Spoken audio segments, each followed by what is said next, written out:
이제 교사 입장에서 가르쳐야 할 거는 잘 가르쳤지만 정말 학생들이 알고 싶어하고 배우고 싶어하는 주제들에 대해서 생각해 볼 필요가 있습니다. 이제 매년 설문조사를 저희가 할 때 성경과 교회에 대해서 궁금한 점을 써내라고 하는데 단번에 써내는 게 아니고 한 달 동안 생각하면서 거기에 설문함이 있습니다. 거기에다 이제 넣도록 합니다. 저희가 처음에는 이름을 쓰라고 하니까 저희가 실패했어요. 자기 이름이 밝혀지면 질문 안 합니다. 그래서 이제 단 이름은 쓰지 마라 이렇게 해서 합니다. 이 학생들이 지금 제출한 내용들입니다. 거기에 보시면 다른 교회는 우리 교회와 다른 것이 무엇이냐, 또 다르게 가르치는 것은 무엇이냐. 벌써 이제 모임에 대한 정체성에 대해서 중고등학생만 돼도 벌써 고민을 하고 있다는 겁니다. 그 다음에 친구에게 우리 교회를 어떻게 소개해야 하냐는 겁니다. 사실 어른들도 이런 거에 대한 고민이 있잖아요. 근데 중고등학생 때부터 고민 갖고 있는 겁니다. 그런데 나중에 천국에 가면 예수님이 저의 죄를 다 알고 계시나요? 중고등학교 때 굉장히 죄책감 이런 것들이 굉장히 죄에 대해서 민감해지는 시점이죠. 그 다음에 왜 우리는 부활절을 기념하지 않나요? 친구들이 저에게 그래서 너네 교회는 이단이야 라고 하더라고요. 그 다음에 삼위일체 하나님을 어떻게 믿을 수 있냐는 거예요. 예수님께서 실제로 부활하신 것을 어떻게 믿을 수 있냐는 거예요. 진화론의 실제적인 증거를 과학 시간에 배웠는데 성경과 진화론 둘 다 믿으면 안 되냐는 거예요. 학생들의 질문, 궁금한 점이 사실은 어른들보다 더 깊은 것 같은 느낌이 듭니다. 그래서 이와 같은 주제를 저희가 이제 정리를 해서 교사들이 먼저 모여서 토의를 합니다. 이 주제에 대해서 어떻게 답변할 건지. 그래서 교사들이 최종적으로 정해지면 그 질문에 대해서 답을 해줄 교사를 선정하고 매뉴얼을 만들어가지고 내주고 교육을 하고 있습니다. 이와 같은 걸 통해서 학생들이 어떤 생각을 갖고 있는지, 그 다음에 그 학생들의 질문에 대한 궁금한 점에 대해서 성경적인 해답을 줄 수 있다는 것입니다. 그 다음에 이제 저희가 한 6년 전에부터 이제 고민했던 것이, 학생회나 주일학교 교사 중에 실제 이제 초중고 교사들이 있습니다. 그 학생들하고 이제 좋은 관계가 되면 복음을 전하기도 하고 교회를 초청도 해요. 그런데 학생들이 한 번 정도는 오지만 두 번, 세 번 연결이 안 되는 겁니다. 왜냐니까 그 이유 중에 하나가 뭐냐면 주일학교는 학생회가 주일날 아침 9시에 시작을 했습니다. 사실 믿지 않는 부모들은 그 시간에 안 일어나잖아요. 보통 10시쯤 일어나서 아점을 먹이는데 교사들이 데리러 가면 아이들은 거의 다 자고 있는 겁니다. 자, 이런 믿지 않는 가정에 있는 학생들을 교회로 인도하는 것, 이 부분에 대해서 이제 어려움을 갖게 됐습니다. 그 다음에 이제 주일에 참석하는 구도자들에게 복음을 전해주지 못하는 부담들이 있었습니다. 예배 때부터 와서 앉아있고 전체 메시지를 전해주고 애찬을 하거든요.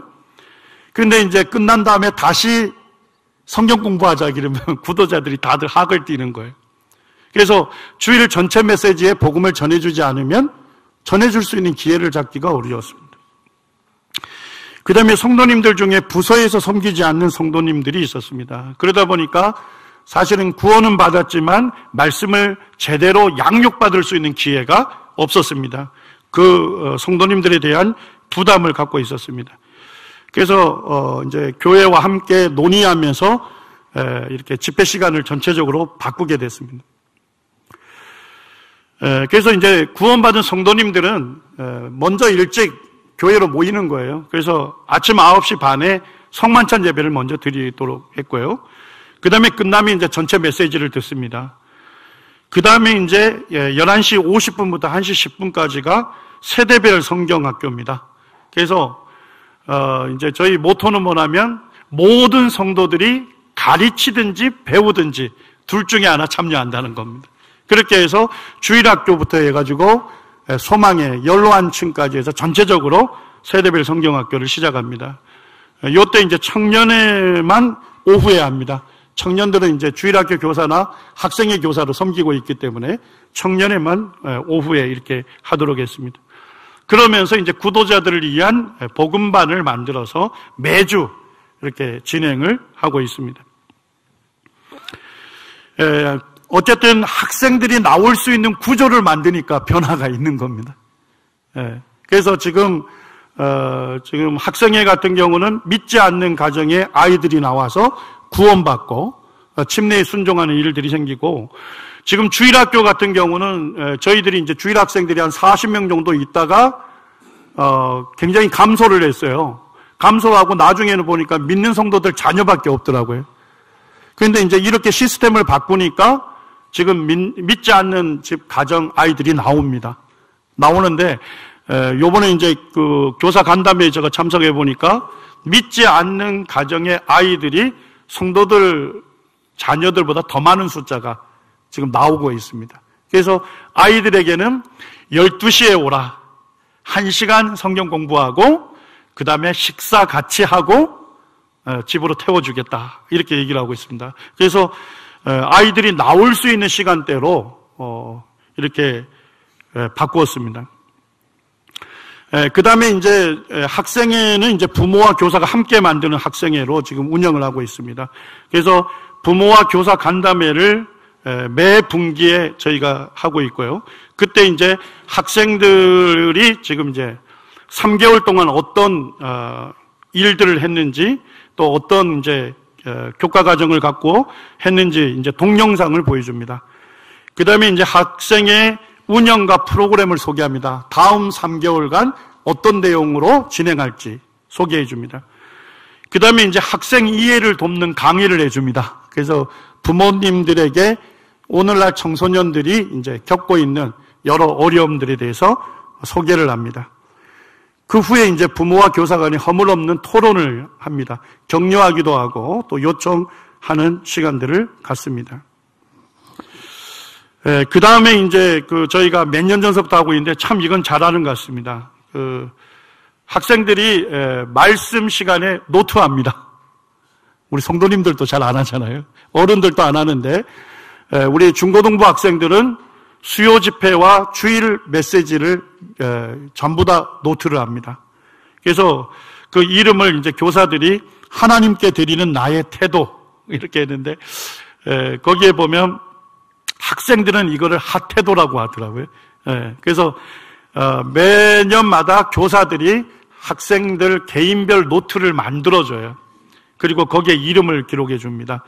그러면 이제 말씀 요약 노트를 하고 무엇을 느꼈는지, 어떻게 순종해야 할지, 그 다음에 교사와 부모가 함께 말씀에서 중요한 거 놓친 거 있으면 다시 빨간 펜으로 기록해 주고 그 다음에 격려하는 시간을 갖습니다. 여기에 보면 이게 지금 학생들 노트입니다. 그래서 학생이 이제 교회 학교 때 율동이나 찬양, 큐티, 태도 이런 데 자기가 어떻게 참석했는지, 왜 그렇게 했는지 이런 것들을 쓰도록 합니다. 그 다음에 이제 말씀, 수요 집회하고 주일 말씀을 할 때는 이 아이들이 이 노트를 갖고 시작합니다.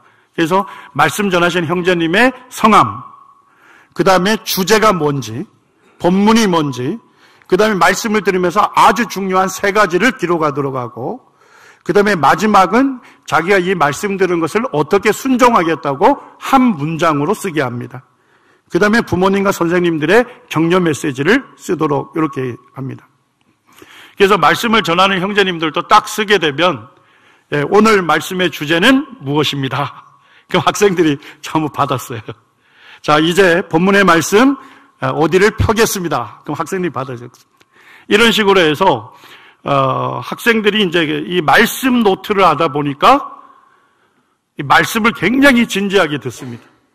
그리고 이제 학생들이 뭐라고 하냐면, 전하는 말씀의 주제가 뭔지 알겠다, 이렇게 얘기를 하고, 그다음에 말씀을 들으면서 자기가 어떻게 순종해야 할지 그것을 이렇게 기록하도록 하는 것입니다.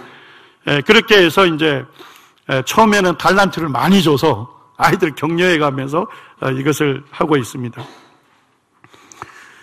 그 다음에 이제 중고등부 학생들은 이제 성경 일독에 참여하고 있습니다. 교회가 전체적으로 성경 일독을 지금 하고 있는데요. 학생들은 주일날 오전 8시 30분에 자원하는 학생들은 성경 일독 나눔의 시간을 갖습니다.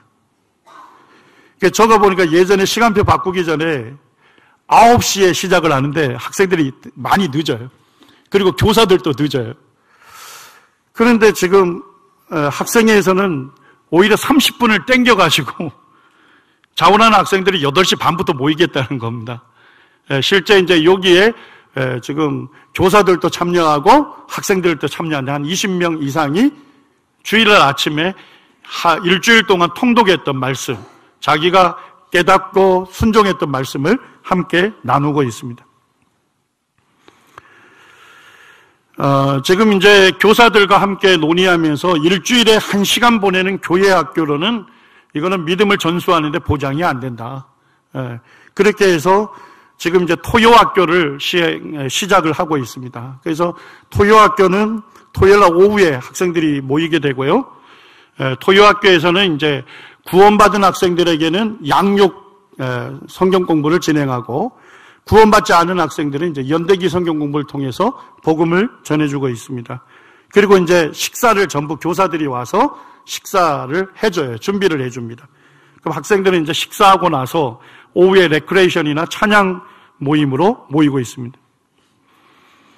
이와 같은 시간들을 이제 어쨌든 주님 안에서 이제 믿는 학생들과 함께 즐거움을 누릴 수 있는 그와 같은 기회들을 제공해 주는 것입니다. 지금 이제 주일날 8시 반에 지금 경건의 시간을 갖고 있는 것을 제가 사진을 찍었습니다. 저쪽 왼쪽에 또 앉아있는 학생들이나 교사들이 있는데 이게 다 안 나왔습니다만 학생들이 굉장히 이 시간 딱 되면 진지하게 참석하고 있고요. 그 다음에 교사 책임 맡은 교사는 일찍 나와서 간식을 준비합니다. 일찍 나오기 때문에 밥을 못 먹고 오는 학생들도 있기 때문에 테이블에다가 김밥이라든지 또 샌드위치, 커피, 음료 이런 것들을 놔두면 학생들이 그걸 먹으면서 이제 돌아가면서 나눔의 시간을 갖고 있습니다. 그리고 이제 토요일 날 저녁에는 자매님들이 오셔서 엄마들이 오셔서 이렇게 음식을 준비해 주고 있습니다. 그리고 이제 주일학교에서는 토요일마다 그 임마누엘 FC라고 해서 축구 모임을 진행합니다. 그래서 초등학교로 가서 그 마을에 있는 아이들을 모아서 축구를 가르쳐 주기도 하고 함께 게임을 해줍니다. 그래서 놀아주고 끝난 다음에 교회로 데리고 와서 아이들 저녁을 먹입니다. 그리고 먹이고 이제 좋은 타이밍이 되면 또 아이들에게 복음을 또 전해주고 주일날 주일학교로 올 것을 권해줍니다. 그리고 이제 저희들이 그 중고등부 학생들은 책임감 있는 한 지역교회의 성도로 저희가 준비시키려고 합니다. 그래서 학생회 같은 경우는 사회를 학생들이 보고요. 찬양 인도도 학생들이 합니다. 예전에 이제 저희 부모들이 굉장히 고민했던 게 뭐냐면 아이들이 중고등학교 들어가면서 이 세상 노래를 굉장히 좋아하잖아요. 세상 노래가 이렇게 부르기도 편하고 그 리듬감이 있어요. 그게 이제 성도들 자녀인데 아이들이 이어폰을 끼고 머리를 흔드는 걸 보면 이 찬양을 듣는 것 같지는 않은 거예요. 그 많은 부모들이 이제 고민을 얘기를 했습니다. 그래서 이제 저도 생각하면서 중고등부 때는 그 나이 때는 뭔가를 음악을 듣고서 머리를 흔들어야 하는 시기거든요.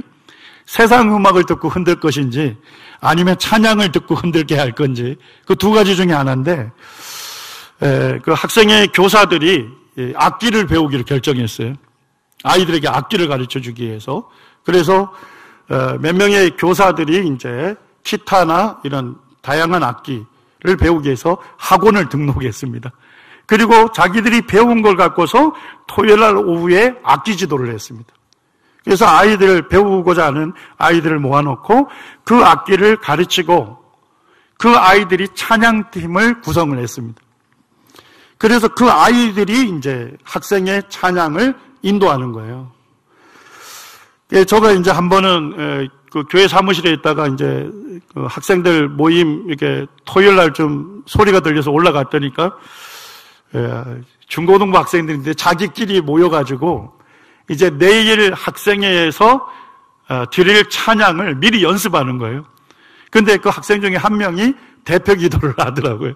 함께 기도하고 자기들이 이제 선곡했던 거를 한 번씩 연습해 보는 그런 것들을 하고 있었습니다. 학생의 강고도 교사가 하는 것이 아니고 학생들이 하게 합니다. 그래서 강고 담당 교사가 있습니다. 그러면 이제 학생 중에 사회 보는 학생이 강고 담당 교사와 미리 상의를 합니다. 그렇게 해서 어떤 내용을 강고할 건지 정한 다음에 강고는 학생이 하도록 합니다. 그 다음에 이제 학생들 자체 캠프를 많이 진행을 합니다. 특별히 이제 초등학교 6학년에서 중학교로 올라오면 고등학교 2, 3학년들하고 격차가 너무 크거든요. 그러니까 써먹써먹 해가지고 아이들이 적응을 잘 못합니다. 그래서 초등학교 6학년 이제 끝날 무렵 겨울방학이 되면 자체 학생 캠프를 합니다. 어떤 내용으로 할 거냐 이것도 학생들이 전부 논의합니다. 학생들이 충분히 논의해서 어느 정도 가안이 결정이 되면 교사들과 함께 만납니다. 그래서 교사들의 이제 조금 조율을 통해서 최종적으로 결정이 됩니다. 그리고 이런 모든 진행들은 학생이 하도록 합니다. 레크레이션 담당도 학생이 하고 찬양 인도도 학생이 하고 교사가 하는 것은 뭐냐면 짧은 시간 말씀을 전해주고 이제 식사 시간에 돼지고기 구워주는 그런 일들을 교사들이 담당을 합니다. 그렇게 해서 1년에 2번 내지 3번의 자체 캠프를 저희가 운영을 하고 있습니다.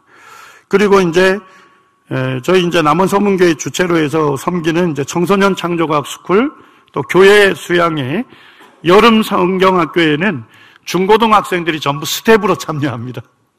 학생들이 여기에다 딱 스텝 이렇게 딱 붙이고 자기 이름을 붙여요. 그러면 이제 창조과학 스쿨 같은 거 진행할 때 보면 그 학생들을 조율하는 담당 교사 2명이 있습니다. 그러면 이제 교회에서 모이면 교사가 어떤 그 일들을 해야 할지 뭐 강사님 음료는 누가 준비하고 이런 것들을 목록을 전부 준비해 옵니다. 그리고 학생들에게 나눠주고 자기가 자원하는 걸 체크하게 합니다. 그렇게 해서 중첩이 되는 걸 최종적으로 조율을 하게 합니다. 그럼 학생들이 전부 그 캠프를 학생들이 진행하는 거예요. 그러니까 학생들이 학생을 섬기는 캠프로 진행을 하고 매일 저녁이 되면 이제 그 스텝에 참여하는 학생들하고 교사가 모여서 마지막 체크를 해주고 내일을 준비합니다. 이렇게 해서 학생들이 어쨌든 주님의 일에 동력하고 참여함으로써 또 그들 가운데 이 캠프를 통해서 구원받는 아이들이 또 간증도 하고 이러잖아요. 그런 놀라운 일들을 자기들이 보면서 참 이와 같은 일들이 얼마나 가치 있는 일인지 그걸 경험할 수 있도록 도와줍니다. 교회 수양에도 전부 스텝은 중고등부 학생들이 스텝입니다. 그렇게 해서 모든 일들을 학생들이 할 수 있도록 도와줍니다. 그리고 이제 학생과 청년들을 위한 선교지 방문도 정기적으로 진행을 합니다. 그래서 이 한국에서는 스마트폰하고 떨어질 기회가 없잖아요. 그리고 교사들하고도 충분한 교제의 시간을 갖기가 어렵습니다. 근데 선교지에 10일 정도 가면 스마트폰하고 이별을 해야 되죠. 그 다음에 10일 동안 교사들과 또 선교하고 있는 그런 형제자매님들과 함께 계속 이동하면서 교제를 하게 됩니다. 그리고 이제 선교지에서 복음을 전하는 이런 일들을 이제 보면서 정말 주님을 위해서 사는 삶이 얼마나 가치 있는 삶이냐, 얼마나 행복한 삶이냐 하는 것들을 경험할 수 있도록 이렇게 도와줍니다. 그리고 청년들은 이제 정규 집회 사회자로 준비시켜서 세웁니다. 제가 사실 고등학교 1학년 때 구원받고 나서 주일학교 교사로 섬겼거든요. 아무것도 모르는데 주일학교 교사를 하라 해서 제가 신발 정리부터 했고 분반 모임을 하면 좀 소란스러운 아이들 옆에 앉아서 어깨를 지그시 눌러주는 보조교사를 했습니다. 1년 지나니까 수요일날 사회를 보라 하더라고요. 고등학교 2학년 학생이 사회를 봤습니다. 그런 것들을 경험하면서 제가 이 사천진리교회에 책임이 있는 성도구나. 그걸 의식을 어릴 때부터 가졌어요. 그런데 이제 교회가 지금 어쨌든 연령층이 높아져 가면서 사실은 중고등학생들은 아기 수준이고 청년들과 이 30대 같은 경우도 사실은 어리다고 하는 생각들을 많이 갖게 합니다. 대학만 들어가게 되면 이제 정규 집회 사회자로 준비시킵니다. 그래서 장로 중에 한 분이 이제 사회자 교육을 담당을 합니다. 그래서 매뉴얼을 만들어 가지고 정규 집회 사회는 어떻게 준비해야 하고 어떻게 멘트해야 하고 이것들을 이제 가르쳐 주고 한 달 동안 다른 성도님들이 사회 보는 것들을 배운 매뉴얼을 갖고서 서로 담당 장로하고 이렇게 논의하고 그렇게 해서 이제 세워서 사회를 보게 합니다. 저희가 지금 이와 같은 일들을 지금 하고 있는데요. 저희 이제 남원 서문교회 그 홈페이지에 들어가시면 저희 그 남원 서문교회 비전이 4가지가 있어요. 그 4가지 중에 중요한 한 가지가 아이들과 청소년들에게 희망이 되는 교회입니다. 그래서 이제 저희가 이 4가지에 집중하려고 합니다. 다음 세대 사역을 위해서 기도로 동력하고, 그 다음에 물질적으로 지원하고, 그 다음에 이제 그와 같은 캠프나 또 학생들 토요학교 때 성도들이 함께 동력을 하고, 그 다음에 교회학교 교사들을 위한 체계적인 그런 양육 프로그램을 제공하고 있습니다. 그래서 중고등부 학생회를 하나의 교회로 생각을 합니다. 그래서 구도자 학생들을 위한 성경 공부도 학생회 자체에서 진행이 돼요. 그래서 그와 같은 이제 담당하는 형제님은 어른들 진행하는 연대기 성경 공부반에 와서 1년간 배워요. 함께 이제 배우면서 또 전하도록 기회를 주고, 그렇게 해서 1년 준비시킨 다음에 학생회에서 이제 복음을 전하도록 이렇게 기회를 줍니다. 그 다음에 이제 학부모 교육을 제공을 하려고 합니다. 그래서 결국은 가정에서부터 변화되지 않으면 사실 교회가 변화시키기가 어렵죠. 그래서 결국 학부모들을 위한 그런 교육을 제공하고 있습니다. 이런 일들을 이제 저희가 몇 년 전서부터 진행하고 있는데 이제 조금씩 결실을 맺는 것 같아요. 좀 어렵긴 하지만 이와 같은 걸 통해서 믿지 않는 그 가정의 아이들도 또 그들이 구원받고 변화 입는 그런 것들을 저희가 보게 됩니다. 이제 제가 세 번째 주제를 좀 살펴보겠습니다. 2016년에 그 동아일보에 보니까 빅뱅 이론 주창한 지 90주년 그 칼럼을 썼는데, 그 주제가 빅뱅 이론은 학고부동한 진리인가 아니면 빅방으로 사라질 것인가, 이렇게 하는 주제를 다뤘는데, 우리는 학생들은 뭐예요? 과학교과서를 통해서 빅뱅 이론 소개받잖아요. 그러니까 학고부동한 진리라고 아이들은 그냥 습득을 해요. 그런데 제가 이 칼럼을 읽으면서 그 칼럼에서 얘기하는 것은 뭐냐면 빅뱅 이론에 많은 가정들이 있는데 그 가정들이 입증되지 않았다는 것입니다. 그러니까 빅뱅 이론은 만들어진 지 90년이 됐음에도 불구하고 학고부동한 진리가 아니라 이거는 빅방으로 사라질 가능성도 있다 하는 것입니다. 그런데 이런 내용은 문제는 뭘까요? 학생들은 접하지 못하는 정보들이죠. 지금 이제 학생들 그 과학 교과서에서 첫 챕터가 우주와 생명입니다. 거기에 보면 우주의 기원과 진화 이렇게 해서 빅뱅으로부터 시작해서 우주가 팽창이 되고, 그 다음에 입자들이 형성이 되고, 그 다음에 이제 그것들이 모여서 태양이 되고 또 떨어져서 지구가 되고, 이런 식으로 진화론적인 설명들을 모두 배우고 있습니다. 그래서 빅뱅으로 우주가 탄생했고 결국 진화를 거쳐서 오늘날 인간으로까지 되어졌다 하는 것을 스토리텔링 방식으로 풀어가는 거예요. 이 현직 교사들은 굉장히 컴플레인을 많이 합니다. 왜냐하니까 융합 교과서라는 게 다른 게 아니라 화학, 물리, 생물을 하나로 모은 거예요.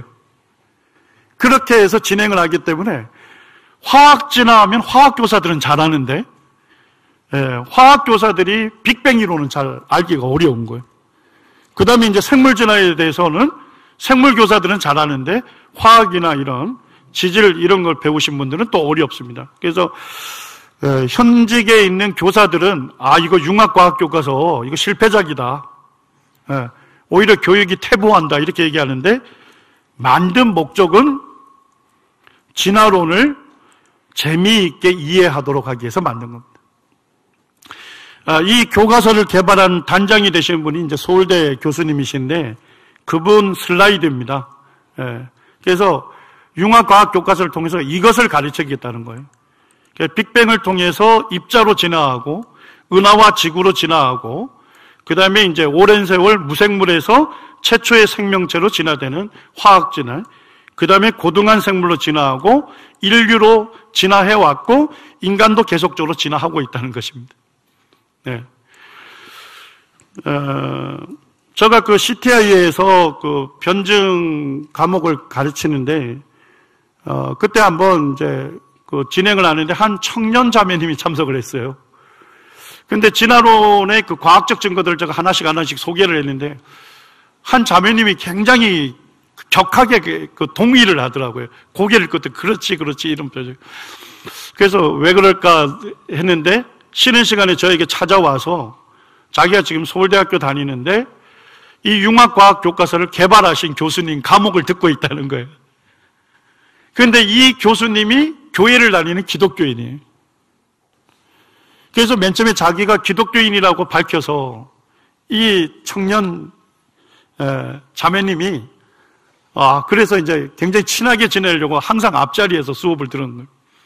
근데 수업 내내 전부 다 진화론의 증거들을 가르치는 거예요. 그래서 자매의 믿음이 굉장히 흔들렸어요.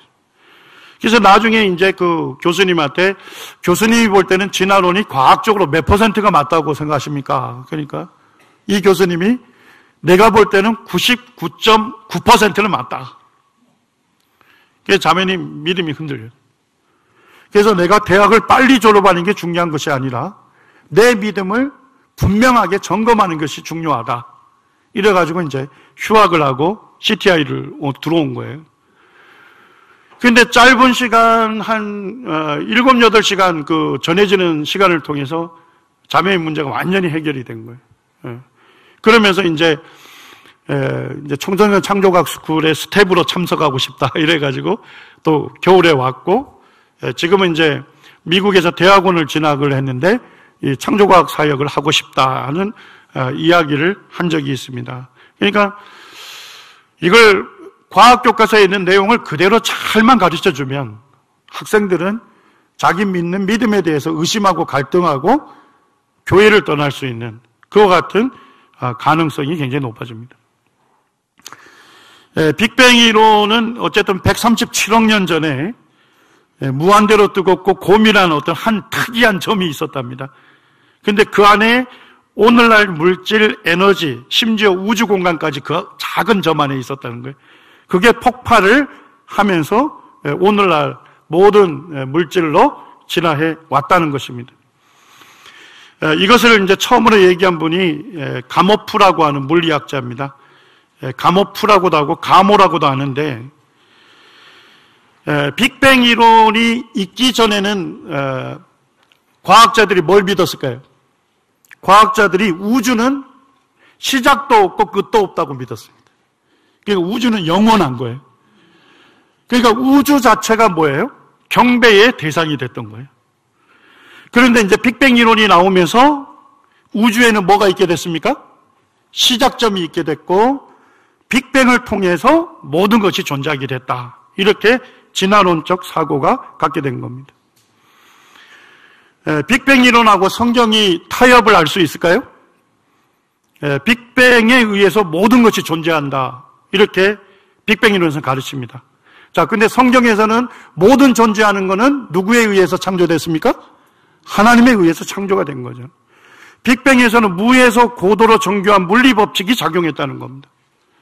자, 그런데 물리법칙은 어떻게 생겨날 수 있을까요?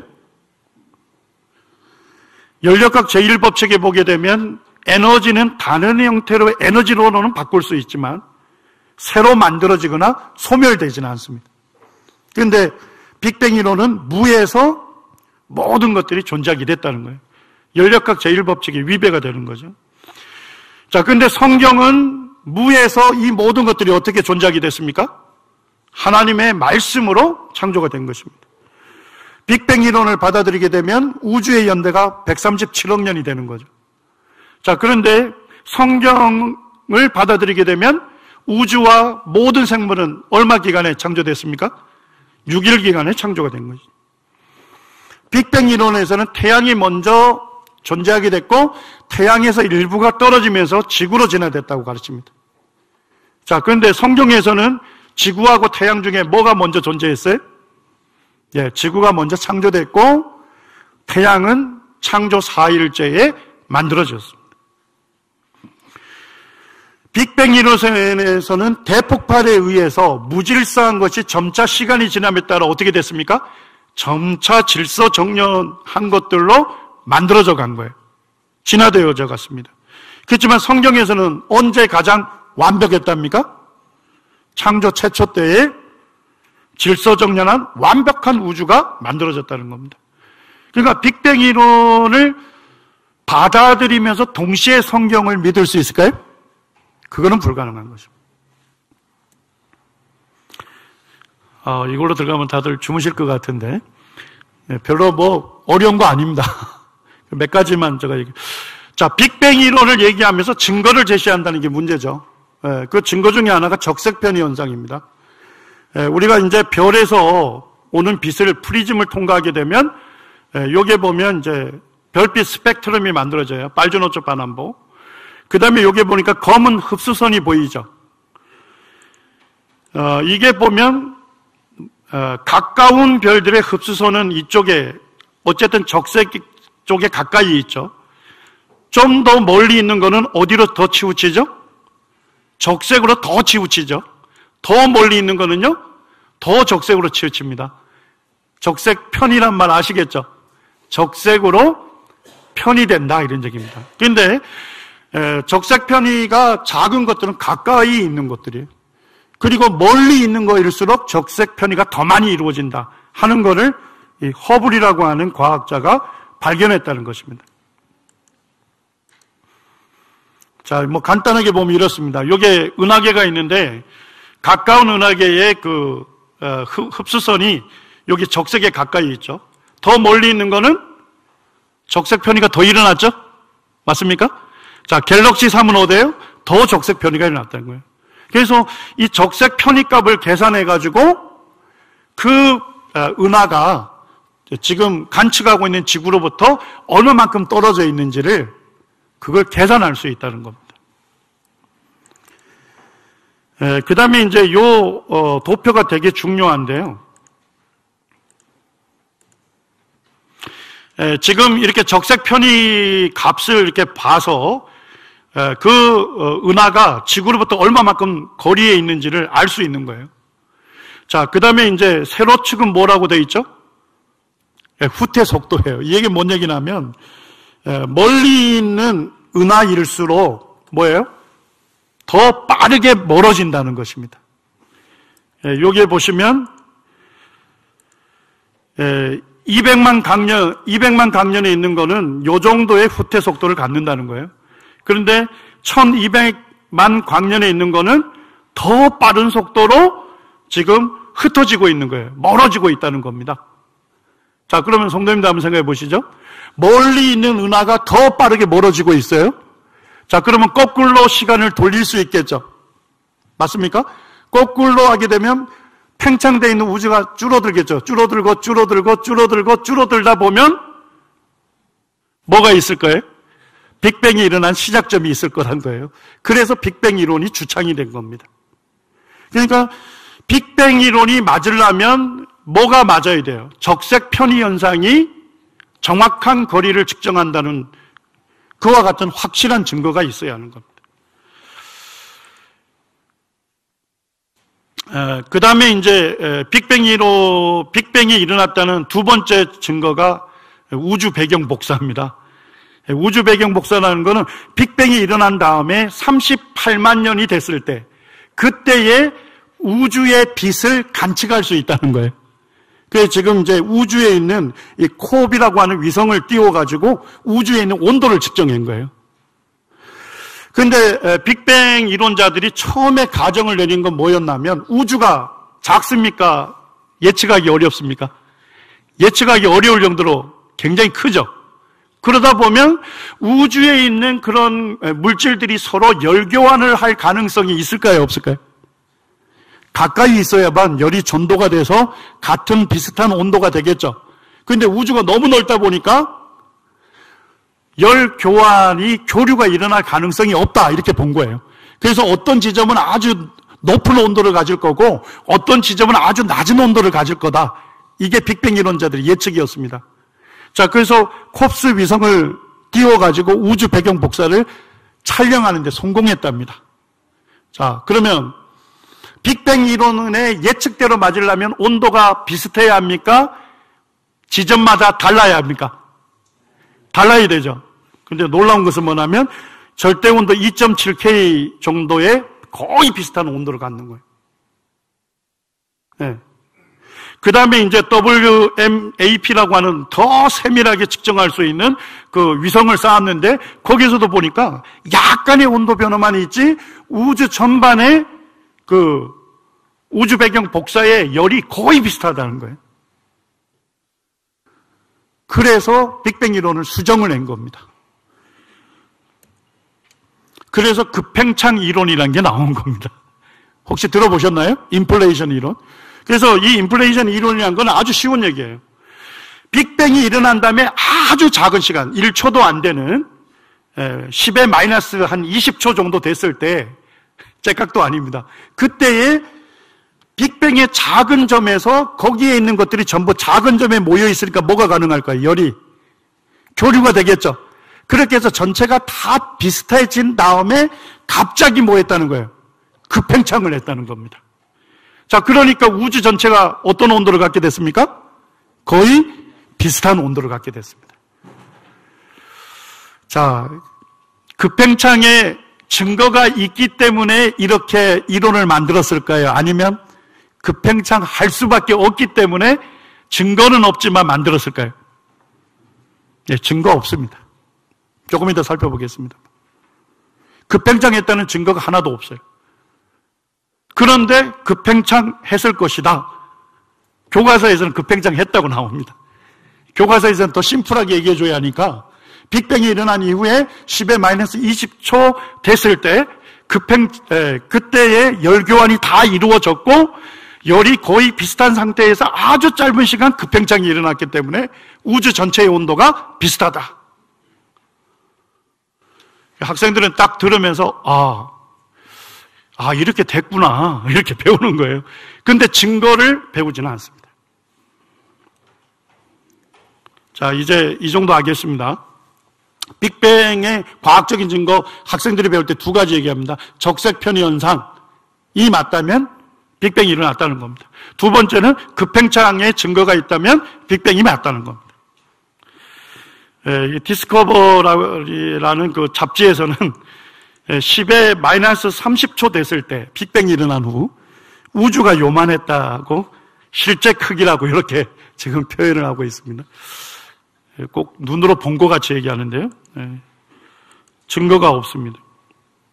자, 빅뱅 이론의 문제점을 제가 먼저 좀 이제 말씀을 드리겠습니다. 우리가 이제 과학책을 통해서 빅뱅 이론 배우니까 뭐예요? 대부분 과학자들이 빅뱅이 과학적인 사실이다 받아들이는 것처럼 사실은 오도될 수 있습니다. 그런데 그렇지 않습니다. 지금 2004년에 229명의 과학자들이 천체 물리학자들이 과학자 집단에게 공개 서한을 보냈습니다. 이게 공개 서한이에요. 여기에서 공개 서한의 내용이 뭐냐면 빅뱅 이론 문제 있다는 겁니다. 여기에 동의하는 사람 서명하라는 거예요. 229명이 1차 서명을 한 다음에 과학자 집단에게 공개 서한을 보냈습니다. 그 내용을 제가 한번 읽어드릴까요? 그때 이 성명서가 내용이 이렇게 되어 있습니다. 오늘날 빅뱅 이론은 우리가 전혀 관측한 적이 없는 것들, 급팽창, 암흑 에너지, 암흑 물질 등 가상적인 존재들에 의존하고 있다. 이런 가상 물질들이 존재하지 않는다면 천문학자들의 관측과 빅뱅 이론의 예상은 치명적인 뭐가 생깁니까? 모순이 생긴다. 빅뱅 이론처럼 이론과 관찰 사이에 간격을 채우기 위해 계속 새로운 가상의 물질들이 받아들여지는 경우는 다른 물리학에서 없다. 이것은 빅뱅 이론의 타당성에 심각한 의심을 품게 한다. 여기에 동의하는 분들 사인을 하라고 한 거예요. 과학자들에게. 몇 명이 사인했습니까?